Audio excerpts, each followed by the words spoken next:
Hello નમસ્કાર વિદ્યાર્થી મિત્રો, ગુજરાત એજ્યુકેશન યુટ્યુબ ચેનલ પર આપ સર્વનું હાર્દિક સ્વાગત છે. મિત્રો, આજના વિડીયોની અંદર આપણે વાત કરવાના છે ધોરણ 6 વિષય સામાજિક વિજ્ઞાનની અંદર દ્વિતીય પરીક્ષામાં ખૂબ જ ઉપયોગી થાય તેવું વિકાસ મૂલ્યાંકન લક્ષી અસાઇનમેન્ટનું સોલ્યુશન. તો આ વિડીયોને અંત સુધી જોવાનું ભૂલતા નહીં. ચેનલ ઉપર જો પ્રથમ વખત આવેલા હો તો ચેનલને સબસ્ક્રાઈબ કરી દેજો અને આ વિડીયોને તમારા અન્ય મિત્રો સુધી શેર કરી દેજો. તો વાત કરીશું પ્રશ્ન નંબર 3 કે નીચેના પ્રશ્નોના ઉત્તર 1-2 વાક્યમાં લખો. પ્રકરણ 5 પહેલો પ્રશ્ન છે કે મહાવીર સ્વામીના માતા પિતાના નામ જણાવો. તો મહાવીર સ્વામીની માતાનું નામ ત્રિશલા દેવી અને પિતાનું નામ સિદ્ધાર્થ હતું. બીજો પ્રશ્ન કે ગૌતમ બુદ્ધનો જન્મ ક્યારે અને ક્યાં થયો હતો. તો એનો આપણે જવાબ જોઈ લઈએ કે ગૌતમ બુદ્ધનો જન્મ ઈસવીસન પૂર્વે 566માં કપિલવસ્તુના વડા શુદ્ધોધન અને મહાદેવીને ત્યાં થયો હતો. ત્યારબાદ ત્રીજો પ્રશ્ન છે કે વર્ધમાન જીન સાથી કહેવાયા. તો વર્ધમાને મન અને ઇન્દ્રિયો પર વિજય મેળવ્યો હતો, તેથી તેને જીન કહેવાય છે.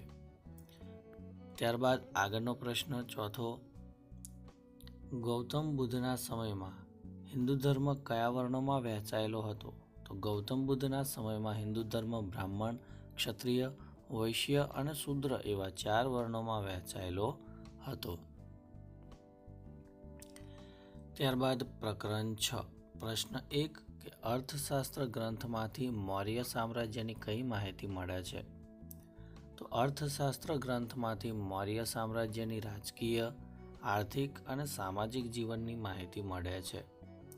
બીજો પ્રશ્ન છે કે અશોકના શાસનમાં ધર્મ ખાતાના ઉપરી એટલે કે અધિકારીની શી ભૂમિકા હતી.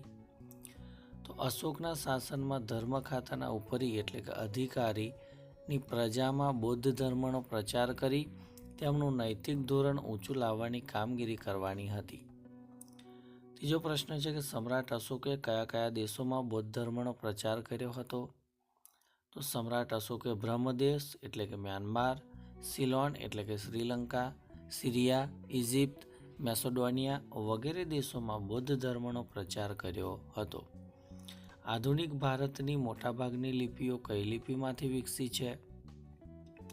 તો આધુનિક ભારતની મોટાભાગની લિપિઓ બ્રાહ્મી લિપિમાંથી વિકસી છે. ત્યારબાદ પ્રકરણ 7 પ્રશ્ન પહેલો કે ગુપ્ત યુગમાં કઈ કઈ વસ્તુઓની આયાત નિકાસ થતી હતી. તો ગુપ્ત યુગમાં સુતરાઉ કાપડ, રેશમી કાપડ, મસાલા, તેજાના, ઇમારતી લાકડા વગેરેની નિકાસ થતી હતી, જ્યારે સોનું, ચાંદી અને અન્ય ચીજોની આયાત થતી હતી. બીજો પ્રશ્ન છે કે ગુપ્ત શાસનમાં કયા કયા ધર્મનો વિકાસ થયો હતો. તો ગુપ્ત શાસનમાં વૈષ્ણવ ધર્મને રાજ્ય ધર્મનો દરજ્જો આપવામાં આવ્યો હતો. આ ઉપરાંત શિવ ધર્મ, બૌદ્ધ ધર્મ અને જૈન ધર્મનો વિકાસ થયો હતો. ત્રીજો પ્રશ્ન છે કે ગુપ્ત શાસનમાં કઈ કઈ વિશિષ્ટ ખેત પદ્ધતિઓ જોવા મળે છે.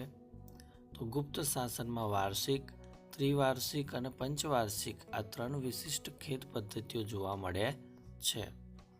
ચોથો પ્રશ્ન છે કે ગુપ્ત સમયમાં ભારતના મુખ્ય બંદરો કયા હતા. તો ગુપ્ત સમયમાં ભારતના પશ્ચિમ કિનારે ખંભાત, ભરૂચ એટલે કે ભૃગુ કચ્છ, સોપારા અને કલ્યાણ તથા પૂર્વ કિનારે તામ્રલિપ્તિ એટલે કે બંગાળ મુખ્ય બંદરો હતા. ત્યારબાદ પ્રકરણ 8 પ્રશ્ન પહેલો પ્રાચીન સમયમાં ભારતમાં કયા કયા પાકોની ખેતી થતી હતી.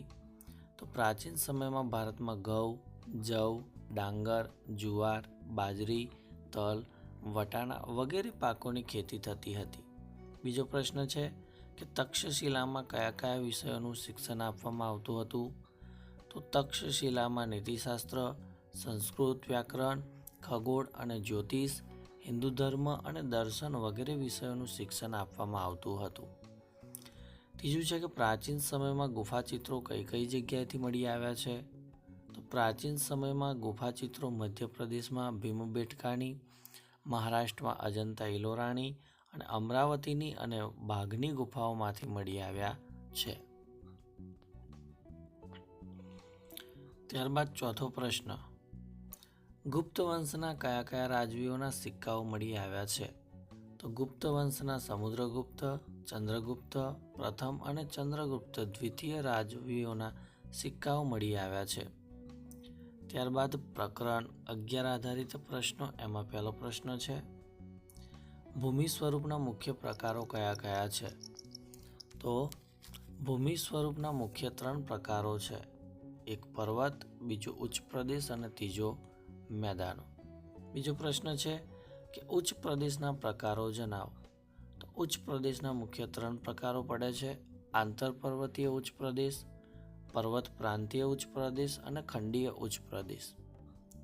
ત્રીજું છે કે ઉપસાગર એટલે શું? દ્રષ્ટાંત આપો. તો ઉપસાગર એટલે મહાસાગરના જળભાગનો આંશિક ભાગ. તે ફરતેની જમીનથી ખુલ્લા વિશાળ સરોવર જેવો આકાર ધારણ કરે છે. ભારતમાં બંગાળનો ઉપસાગર એ તેનું શ્રેષ્ઠ ઉદાહરણ છે. ત્યારબાદ ચોથું છે કે ઘસારણનું મેદાન કોને કહે છે? દ્રષ્ટાંત આપો. તો પર્વતો અને ઉચ્ચ પ્રદેશો નદી, પવન, હિમનદી જેવા પરિબળો દ્વારા ઘસાઈને બનતા મેદાનને ઘસારણનું મેદાન કહે છે. આવું મેદાન સંપૂર્ણપણે સપાટ બનતું નથી. દાખલા તરીકે પશ્ચિમ સાઇબેરિયાનું મેદાન.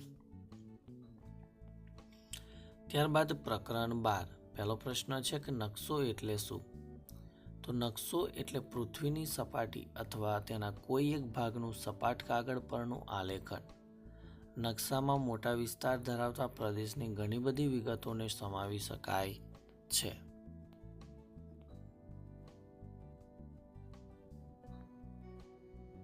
ત્યારબાદ ખગોળીય નકશા કોને કહે છે? તો ગ્રહો, ઉપગ્રહો, આકાશગંગા, નક્ષત્રો વગેરે અવકાશી પદાર્થોની માહિતી આપતા નકશાઓને ખગોળીય નકશા કહે છે. પ્રમાણમાપ એટલે શું? તો પ્રમાણમાપ એટલે નકશા પરના કોઈ પણ 2 સ્થળો વચ્ચેનું અંતર અને પૃથ્વી સપાટી પરના તે જ સ્થળો વચ્ચેના વાસ્તવિક અંતર વચ્ચેનું પ્રમાણ. ચોથું છે કે હેતુ આધારિત નકશાના પ્રકાર જણાવો. તો હેતુ આધારિત નકશાના મુખ્ય 2 પ્રકાર છે, એક તો પ્રાકૃતિક નકશા અને બીજા સાંસ્કૃતિક નકશા. ત્યારબાદ પ્રકરણ 13. એમાં પહેલો પ્રશ્ન કે હિમાલયની દક્ષિણે આવેલ મેદાન કઈ કઈ નદીઓએ બનાવ્યું છે? તો હિમાલયની દક્ષિણે આવેલ મેદાન ગંગા, સતલુજ, યમુના, બ્રહ્મપુત્ર અને તેની શાખા નદીઓએ બનાવ્યું છે. બીજો પ્રશ્ન છે ગુજરાતના રાષ્ટ્રીય ઉદ્યાનો જણાવો.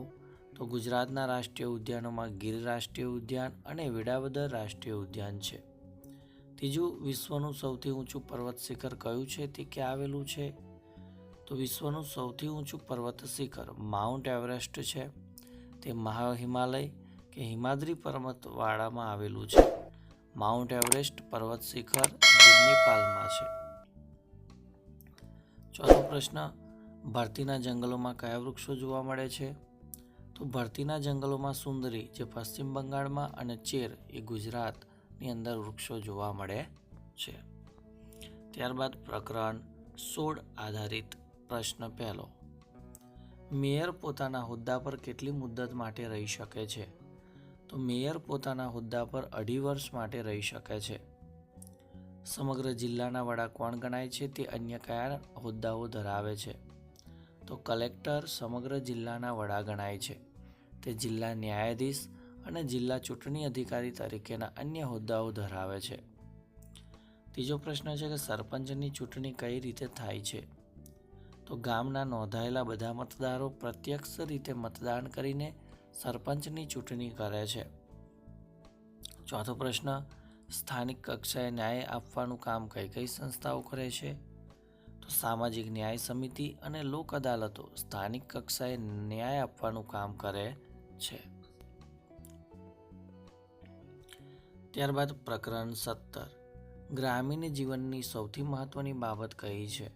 તો ગ્રામીણ જીવનની સૌથી મહત્વની બાબત એ છે કે ગામડાના લોકો ઓછામાં ઓછી સુવિધાઓથી જીવે છે. બીજો પ્રશ્ન કે પરિવાર જીવન નિર્વાહ કેવી રીતે કરે છે? તો પરિવારના સભ્યો નોકરી, ધંધો કે મજૂરી કામ કરીને ઘરમાં પૈસા લાવે છે. તેમાંથી પરિવાર જીવન નિર્વાહ કરે છે. આપણા દેશના બંધારણે નાગરિકોને રહેઠાણ અંગેનો કયો અધિકાર આપ્યો છે? તો આપણા દેશના બંધારણે નાગરિકોને દેશના જમ્મુ અને કાશ્મીર રાજ્ય સિવાય કોઈ પણ રાજ્યમાં શાંતિથી રહેવાનો અને વ્યવસાય કરવાનો અધિકાર આપ્યો છે. ચોથો પ્રશ્ન કે કેવી વ્યક્તિને રોજગારી મેળવવામાં સરળતા રહે છે? તો શિક્ષિત અને વિવિધ પ્રકારનું કૌશલ્ય ધરાવતી વ્યક્તિને રોજગારી મેળવવામાં સરળતા રહે છે. તો વિદ્યાર્થી મિત્રો, ધોરણ 6 વિષય સામાજિક વિજ્ઞાનની અંદર વિકાસ મૂલ્યાંકનલક્ષી અસાઇનમેન્ટમાંથી પ્રશ્ન 3નું સંપૂર્ણ સોલ્યુશન આપવાનો પ્રયત્ન કર્યો. તો ચોક્કસથી આ વિડીયો તમને ગમ્યો હશે તો વિડીયોને લાઇક કરજો, શેર કરજો અને ચેનલ ઉપર જો પ્રથમ વખત આવેલા હો તો ચેનલને સબસ્ક્રાઈબ કરી બાજુમાં આપેલ બેલને પ્રેસ કરી દેજો, જેથી આવનાર તમામ નવા વિડીયોની નોટિફિકેશન સૌપ્રથમ તમારા સુધી પહોંચતી રહે. જય હિન્દ, જય ભારત.